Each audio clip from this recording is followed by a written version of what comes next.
Bismillahirrahmanirrahim. Assalamualaikum warahmatullahi wabarakatuh.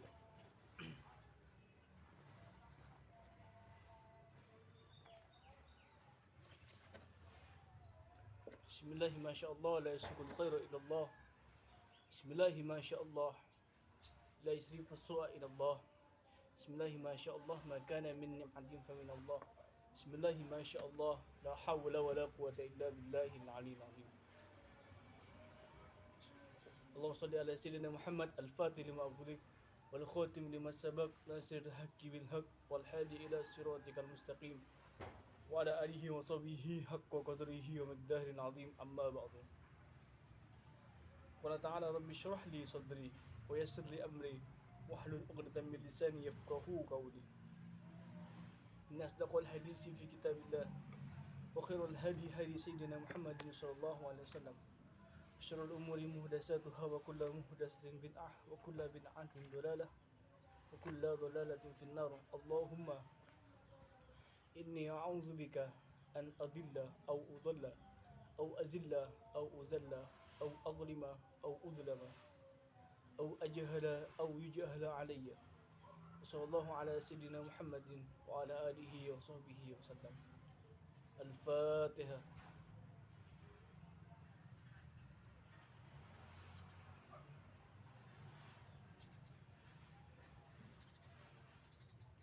Puji syukur kita haturkan kepada Allah Subhanahu wa taala yang telah membimbing kita semua untuk senantiasa menjalankan ketakwaan, untuk senantiasa menjalankan ibadah kepada Allah Subhanahu wa taala. Tak lupa pula salawat dan salam kita haturkan ke Habibah junjungan Nabi Muhammad SAW, karena berkat beliau kita dapat menikmati iman dan Islam yang kita rasakan pada saat ini. Baik, alhamdulillah, kemarin kita sampai pada akhirnya mazhab Al-Asy'ari. Sebentar.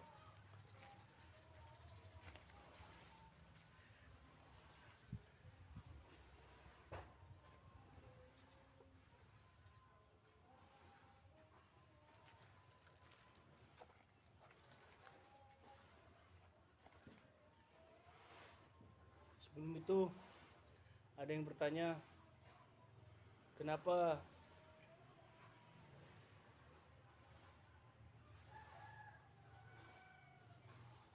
mungkin masalah rezeki katanya. Kenapa rezeki saya ini dalam keadaan tidak baik atau seret bisa dikatakan kurang lancar katanya.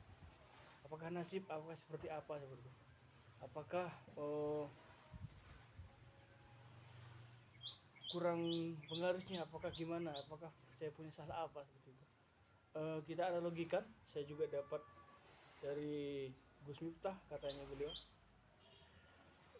di dunia ini nggak adil. Nah, seorang yang, sebelum kita ke materi, kita intermezzo dulu. Seseorang seperti menuntut kepada Allah, bilang kepada semuanya, bilang kepada salah seorang ulama, bilang kepada salah seorang kiai gitu. Bisa dikatakan ya ustadz biasa.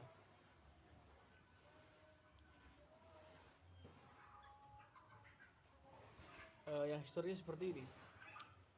Dia, seorang ustadz ini, lagi cukur rambut seperti itu. Kemudian dia bilang kepada salah seorang ustadz ini, apa katanya? Wahai ustadz, Allah itu nggak adil. Loh, kenapa nggak adil? Masa saya udah kerja mati-matian, udah usaha pagi siang malam, ya tetap hasilnya seperti yang ini saja, nggak ada lebih, nggak ada hasil yang lebih seperti itu. Loh, kok bisa berpendapat seperti itu, katanya ustadz tersebut. Niatnya ingin mencukur rambut seperti itu. Iya, seperti itu. Kok bisa? Apa landasannya? Ya, saya landasannya apa? Ya, saya seperti ini aja, enggak stagnan saya. Diam di tempat, tidak kurang tidak lebih, tetap seperti itu. Apakah saya punya salah apa? Kemudian ustaz tersebut berbalik bertanya kepada tukang cukur tersebut, kalau demikian, kalau dengan demikian berarti di dunia ini nggak ada tukang cukur dong. Loh, kok bisa katanya? Loh, buktinya di dunia, di orang gila itu banyak yang banyak yang rambutnya gondrong. Apa landasan Ustadz katanya? Katanya si tukang cukur ini, apa landasannya Ustadz bilang bahwa di dunia ini nggak ada tukang cukur, nggak ada barber, nggak ada yang bisa pangkas rambut? Loh, itu loh, di jalan banyak kita lihat orang gila yang rambutnya panjang, seperti ODGJ, orang gila jalanan, seperti itu. Banyak seperti itu. Iya, loh, salahnya mereka. Kok bisa salahnya mereka? Katanya tukang cukur tersebut menjawab, tukang cukur tersebut menjawab, kok bisa salah mereka? Iya, mereka nggak datang ke saya, mereka nggak datang ke tukang cukur, mereka nggak datang ke pangkas rambut yang bisa memangkas rambut mereka, begitu. Kan masih banyak buktinya orangnya rambutnya panjang, mereka nggak datang ke pangkas rambut tersebut untuk menyelesaikan solusi masalah rambutnya yang panjang. Kemudian mendengar jawaban si tukang cukur tersebut, Ustaz tadi menjawab, nah seperti itu juga, seperti itu. Kalau kamu mau rezekinya lancar, kalau kamu mau usahanya lancar, semuanya diridhoi oleh Allah, maka datanglah ke Allah. Sama juga, mereka kan datang kan ke tukang cukur. Iya, buat apa mereka? Iya, mencukur. Kamu, saya analogikan begini, kamu mau rezeki kan? Iya. Kamu sholat enggak? Tidak. Kamu mengerjakan puasa? Tidak. Iya. Kamu loh nggak datang, mana bisa dikasih Allah rezeki seperti itu? Nggak beribadah kepada Allah, nggak sholat, apa yang Allah perintahkan kamu tidak menjalankan, ya mana bisa. Seolah-olah kamu itu tidak pergi kepada tukang cukur rambut, seolah-olah kamu tidak datang kepada si pemberi rezeki, yaitu Allah Subhanahu wa Ta'ala. Ya mana mungkin orang yang tidak datang kepada seorang yang bisa memberi semua, memberi kekayaan, memberi apa yang kamu minta. Mana mungkin dia memberi seperti itu, memberi lebih seperti itu. Mendengar ucapan tersebut, tukang cukur tersebut lalu mikir, dan sampai saat ini dia rajin beribadah. Itulah analogi, sebuah analogi di mana dengan tidak menggunakan dalil pun orang terengah seperti itu ya, dibandingkan dengan tukang cukur seperti itu. Kalau kita nggak datang ke tukang cukur, maka rambut kita akan panjang selamanya. Sama juga kalau kita tidak datang kepada Allah, tidak datang kepada pemberi rezeki yang maha kaya, yang maha dahsyat, yang maha luas, maka seketika pula ya seperti itu aja apa yang kita dapatkan seperti itu ya. Kadang orang kalau ibadahnya bagus, maka rezekinya akan bagus juga. Fid dunya hasanah wa fil akhirati hasanah wa qina adzabannar. Kita kejar dunia, maka akhirat itu belum tentu ikut. Tapi kalau kita kejar akhirat, pasti dunia akan ikut. Ada yang analogikan seperti itu. Terus itu intermezzo saja. Kita lanjut materi kita. Kemarin sudah jelaskan lahir mazhab al-Asy'ari seperti itu ya, sejarahnya dan lain-lain. Ada kutubus sittah serta para imam-imam mujtahid. Kemudian lanjut pada abad ketiga, merupakan masa supremasi keilmuan Islam. Kita sudah tahu kemarin. Bukan berarti kaum muslimin pada saat itu terbebas dari ancaman dan tantangan. Ya, pada abad ketiga itu era-era supremasi keilmuan Islam, era-era munculnya banyak ilmuwan-ilmuwan seperti yang kita bahas kemarin. Seperti ada Muhammad bin Jarir at-Tabari dan lain-lain, seperti ada siapa? Az-Zafrani, Abu Abbas Ahmad bin Umar bin Suraj, banyak. Kemudian ada mazhab Zohiri juga ada pada abad ketiga. Bukan berarti kalau sudah pintar itu sudah keilmuannya mapan, bukan berarti tidak akan menghadapi tantangan. Pasti akan menghadapi tantangan dan ancaman. Apa? Justru pada saat itu kaum muslimin berada di dalam ancaman dan tantangan serius dan dalam berbagai aliran Islam yang berkembang dengan cukup pesat. Hal ini dapat kita lihat dengan memperhatikan pernyataan Abu Al-Ma'ali Al-Azizi bin Abdul Malik Sayyidalah, wafatnya tahun 494 Hijriah, 110 Masehi. Berikut ini, setelah tahun 260 Hijriah berlalu, tokoh-tokoh ahli bid'ah angkat kepala dan masyarakat awam berada dalam ancaman. Bahkan ayat-ayat agama mulai terhapus bekasnya dan bendera kebenaran mulai terhapus kabarnya. Pernyataan ini bisa disimpulkan apa? Menggambarkan telah merebaknya aliran-aliran sempalan dan Islam pada paruh kedua abad ketiga Hijriah. Siapa saja di antaranya aliran ahli bid'ah ini. Sama juga yang terkuat pada saat itu adalah Mu'tazilah. Jadi pada tahun ini 260 ini ada aliran bid'ah seperti Mu'tazilah muncul seperti itu ya. Aliran sempadan masuk di sini. Setelah 260 Hijriah berlalu. Kemudian gimana merebaknya ini? Hampir di berbagai tempat. Memang pada masa Khalifah Al-Mutawakkil 232 sampai 247 Hijriah, 846 sampai 861 Masehi kalau Masehinya, kelompok Ahlussunnah wal Jamaah meraih kemenangan secara politis melawan Mu'tazilah. Pada tahun itu Ahlussunnah wal Jamaah meraih kemenangan secara politik. Memang orang Ahlussunnah wal Jamaah menang melawan Mu'tazilah dengan disingkirkannya kaum Mu'tazilah dari lingkaran kekuasaan khalifah. Jadi pada tahun itu kaum Mu'tazilah disingkirkan dari kekhalifahan gitu. Kemudian di tahun pertama pemerintahan Al-Mutawakkil mengeluarkan keputusan pembatalan kemakhlukan Al-Quran yang diterapkan oleh 3 khalifah sebelumnya. Kemudian melarang masyarakat memperdebatkannya dan menganjurkan penyebaran ajaran Ahlussunnah wal Jamaah. Kemudian 2 tahun berikutnya apa? Tepatnya pada 234 Hijriah atau 848 Masehi, Al-Mutawakkil mengeluarkan kebijakan politik yang lebih tegas. Apa? Dia melarang membicarakan kemakhlukan Al-Quran, mengancam orang yang membicarakannya, menganjurkan para fuqaha dan ahli hadis untuk apa? Untuk menyebarkan hadis-hadis seputar sifat-sifat Allah dan keyakinan melihat Allah di akhirat untuk membantah ajaran Mu'tazilah gitu. Mengeluarkan seperti maklumat seperti itu. Al-Mutawakkil pada tahun kedua, 2 tahun berikutnya maksudnya.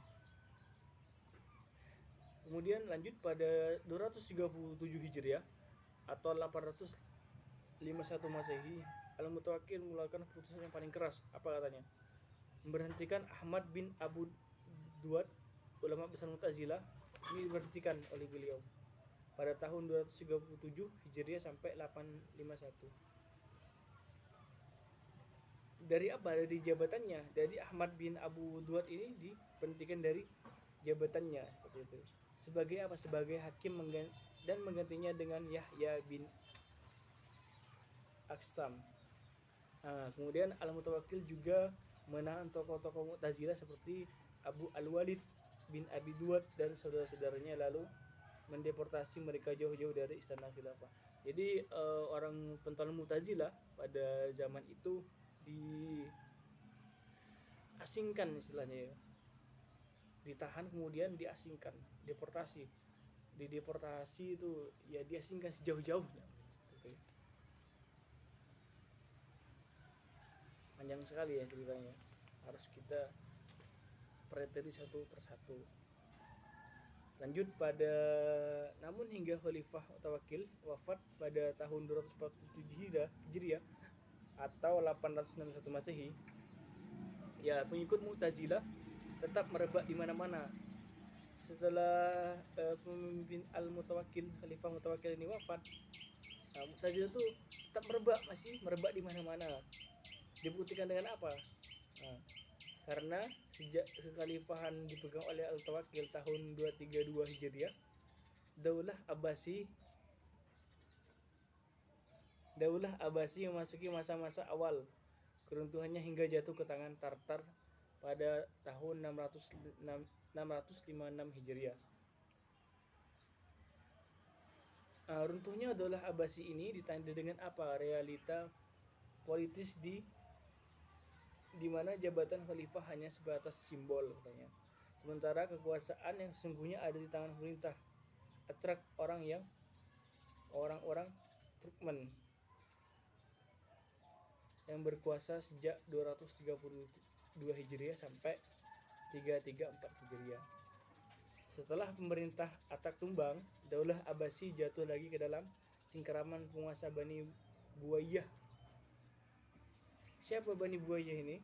Yaitu yang beraliran Syiah dan Mu'tazilah pada tahun 334 sampai 447 Hijriah.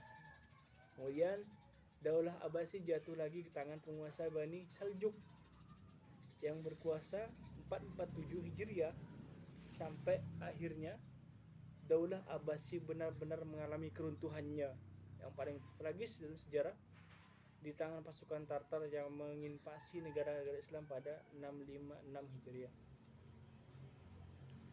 Lanjut. Kemudian apa? Setelah merebaknya aliran bid'ah pada ketiga Hijriah, abad ketiga ini ditandai dengan apa? Menguatnya aliran Mu'tazilah. Sejak itu dia memperoleh dukungan dari Khalifah Abbasi sebelum awal Mutawakkil, yaitu Khalifah Al-Ma'mun. Mereka dapat dukungan kaum siapa? Kaum Mu'tazilah ini. Namun berkat kebijakan ketiga khalifah tersebut yang mengharuskan masyarakat mengakui ideologi kemakhlukan Al-Quran, ajaran Mu'tazilah tersebar luas di Baghdad, terutama di Baghdad bagian utara, sampai masuk ke rumah-rumah masyarakat awam dan bahkan diikuti oleh banyak kalangan wanita lanjut usia dan kaum pekerja. Jadi bisa dikatakan Al-Quran itu katanya kemakhlukan. Al-Quran dikatakan makhluk, kok bisa seperti itu ya? Ini pikir sendiri yang menyimpang tentunya, Mu'tazilah. Ajaran Mu'tazilah merebak di mana? Di daerah timur berkat upaya Wasil bin Atok. Ini juga merebak ke bagian timur. Siapa yang membawa Wasil bin Atok? Pendiri ajaran Mu'tazilah yang mengirimkan Hafs bin Salim, muridnya, ke Termis untuk menyebarkan paham Mu'tazilah di sana. Jadi dia mengirimkan muridnya ke sana. Sehingga sejak itu Mu'tazilah mulai merebak di sana hingga akhirnya tersebar di Irak. Upaya Wasil bin Atok mengirim muridnya, kemudian Mu'tazilah tersebar ke Irak. Akhirnya Khorasan dan negeri seberang sungai Amudarya di bawah naungan penguasa Bani Buayyah.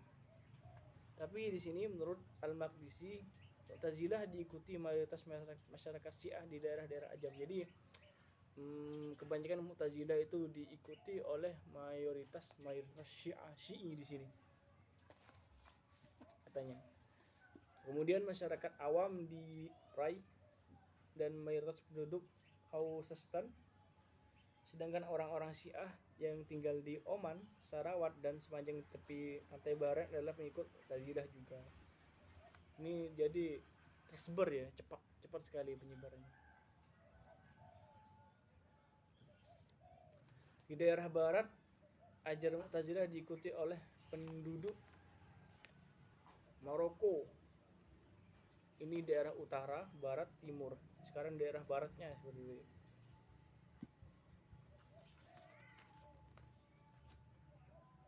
Berkat siapa? Wasil bin Atok tadi. Kemudian dia mengirimkan siapa? Muridnya Abdullah bin Al-Haris untuk mengajarkan ideologi Mu'tazilah. Ini panjang kalau dipikir-pikir, panjang sekali. Ini sejarahnya Mu'tazilah ya. Kita ringkas saja.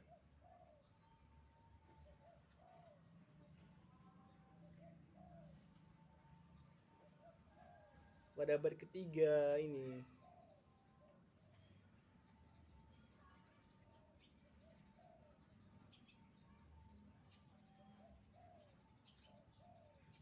Ya, kita ambil benang merahnya sebagai bukti bahwa gerakan yang dirintis oleh Al-Asy'ari memang sangat menjadi kebutuhan yang mendesak pada saat itu untuk mendamaikan antara Ahlus Sunnah dengan Mu'tazilah dengan meletakkan jalan tengah, apa katanya, antara keduanya.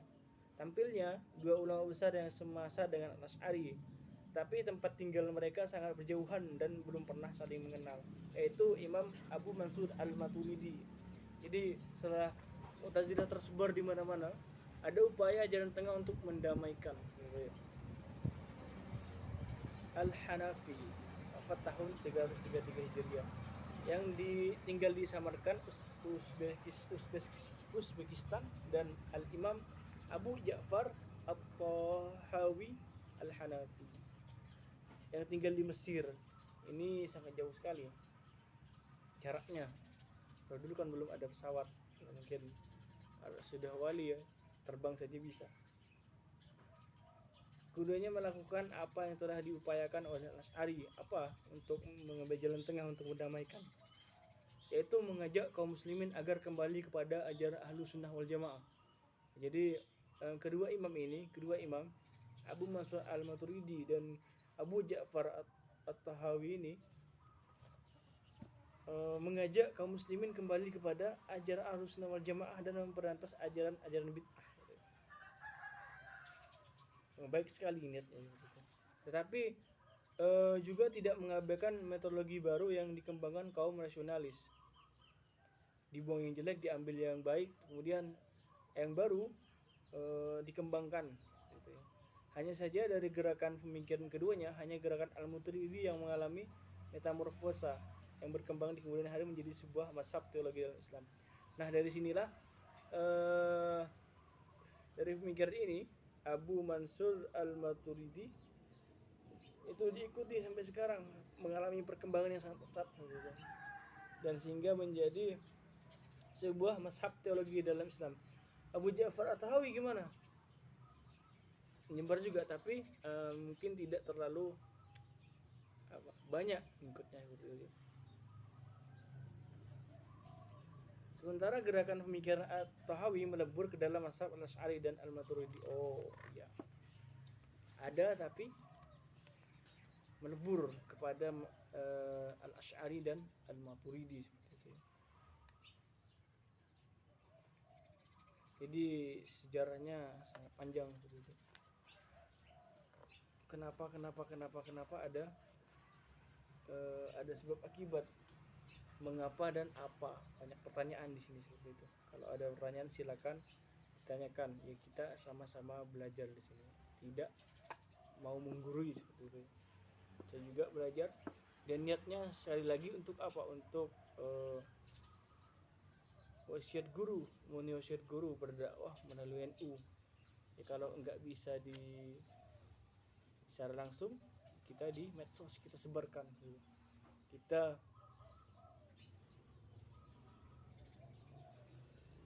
sebenarnya bisa secara langsung, tapi sadar diri kita ini siapa.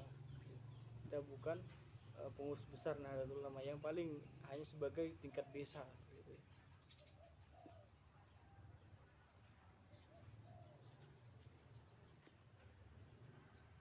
Dari itu semoga kita selalu mendapat hidayah dari Allah Subhanahu wa taala. Semoga kita selalu dilancarkan rezekinya, dipanjangkan umurnya, sehat walafiat, di istiqomahkan ibadah, terkabul hajat dan cita-cita,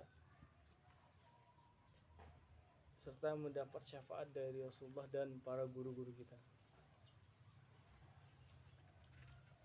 Untuk saat ini cukup. Semoga manfaat barokah. Shiratal mustaqim. Afaminkum wallahul muwaffiq ila aqwamit thoriq. Assalamualaikum warahmatullahi wabarakatuh. Subhanakallahumma bihamdika asyhadu an la ilaha illa anta astaghfiruka wa atubu ilaik. Wassallallahu ala sayyidina Muhammadin wa ala alihi wa sahbihi wasallam. Al-Fatihah. ala Muhammad.